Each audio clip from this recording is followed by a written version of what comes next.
முல்லை அப்படின்றது வந்து காடும் காடு சார்ந்த பகுதியும்.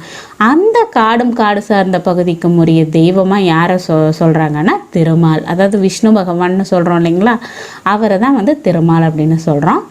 அவர் தான் அங்கே தெய்வமாக இருக்கார். அங்கே என்னென்ன மாதிரியான உணவுப் பொருள் விளையும்னா வரகு, சாமை மாதிரியான சிறுதானியங்கள் நல்லா காட்டுப்பகுதியில் வளரக்கூடியதாக இருக்குது.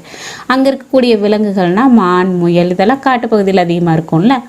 அப்புறம் மரம்னு பார்த்திங்கன்னா தூன்றி, காயா, பிடவம், குருந்தம் இந்த மாதிரியான மரங்கள் நல்லா செழிப்பாக வளரக்கூடியதாக இருக்குது.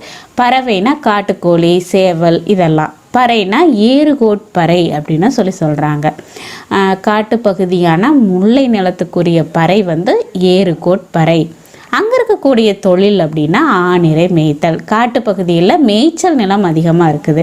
அப்போ அங்கே இருக்கக்கூடிய மக்கள் என்ன பண்ணுறாங்க அப்படின்னா ஆணிரைகள், அதாவது அப்படின்னா பசுன்னு அர்த்தம், நிறை